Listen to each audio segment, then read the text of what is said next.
Hello, ladies and gentlemen. Well, we have some good news today. There will be 3 videos today, but I probably won't. They probably won't be out super late this time, so that's a good thing, I guess.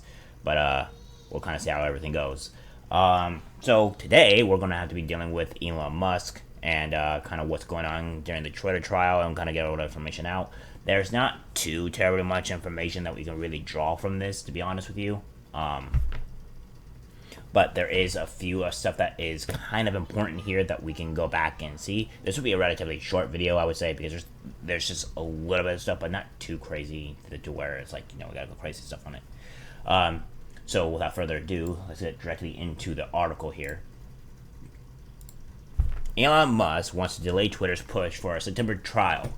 Twitter recently sued Musk for backing out of a $44 billion acquisition deal, which we're starting to learn is way more of a legitimate reason.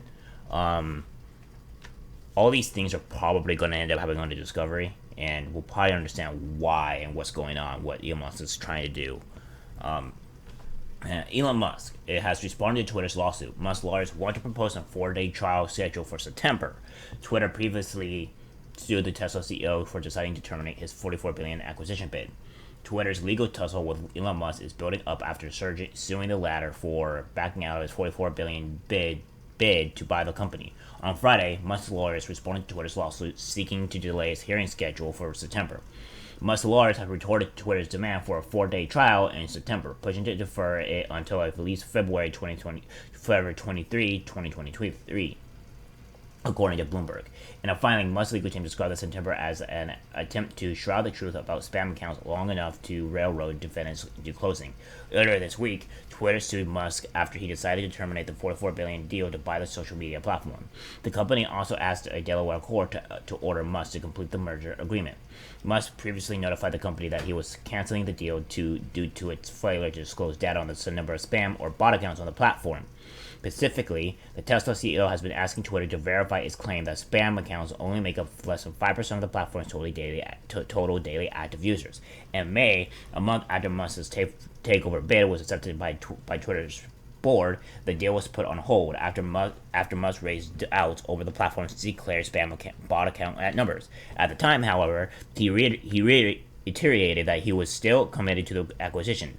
A month later, he threatened to terminate the agreement due to Twitter's lack of transparency regarding its fake account problems. Musk believes that the number of spam or fake accounts on the platform is much higher than what the company has disclosed to the public. Twitter filed a motion on Tuesday asking the Delaware court to enforce the agreement in order to prevent harm to its shareholders and the company itself from Musk's intention to walk away from the deal. Delaware Chancery Court Chief Judge Kathleen Sargent J. M. McCormick, God, I can't speak, has scheduled a hearing on July 19 to hear Twitter's request for a September trial. But even if Musk succeeds in bailing on the deal, he is still obliged to pay Twitter a $1 billion breakup fee. Android Central has reached out to Twitter for a statement, and we'll update this article once we receive a response. So there's not too much going on, but I can kind of see what Musk and his lawyers are wanting to do. They essentially want more time to do discovery and put that stuff out here. Now, I understand that some people may think that, some of these things are not going to discovery, which I will show to you what big deal that Twitter most likely does not want to be going to discovery in court and all that stuff. So we'll kind of see how that plays out. But there's kind of a reason for it, because if they give it till February 23, that gives it quite a few months for Musk and his legal team to get all this information and really destroy Twitter. Because we all know Twitter has some very dark and secret undergoings going on in the background that we as a public don't know. And if Musk is able to specifically get all that type of information out to us, then this will really hurt Twitter, and not just in shareholders, but like in overall everything else. So, due to this, it seems like that they are in kind of in a pickle here. But this really depends on whether or not the judge will allow the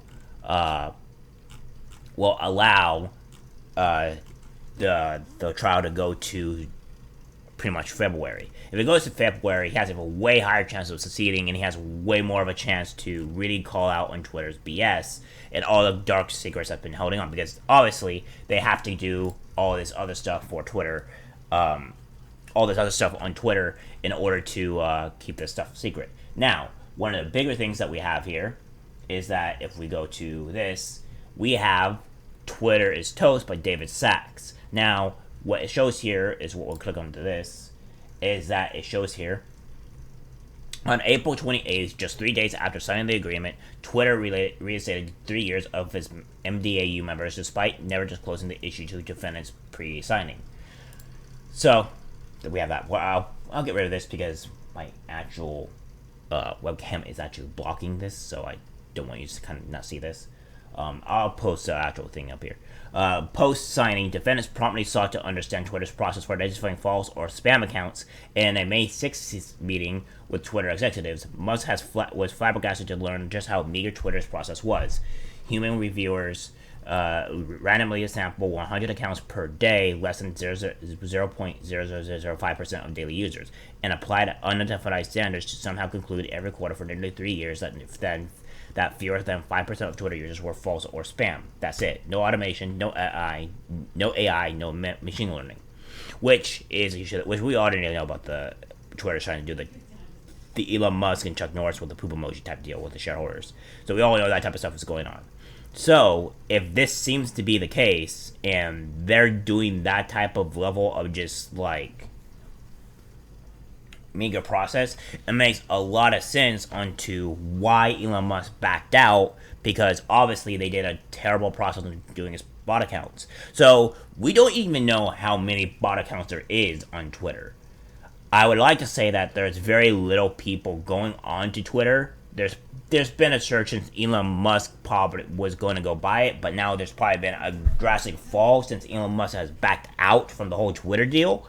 So there'll probably be a fall of people going to Twitter. But most people, if you go outside of the Twitter realm, obviously, a lot of people don't like Twitter or want to get onto Twitter because everybody keeps on calling it Twitter as a very toxic and cancerous platform, which I agree it is. So Twitter, I would highly assume that are trying to hide these numbers or try to hide all this stuff out to really kind of tame, which kind of shows who's actually going for these politicians, et cetera, or following these people, because you see these politicians with millions upon millions of people, and it's kind of questionable on how many actual people they have that are actual Twitter followers or Twitter bots. So I guess we'll see later down the road. We'll be following this case as it comes up, and see where it takes us. Alright guys, that's it for the video. Like, subscribe, share, and see you in the next one. Take care.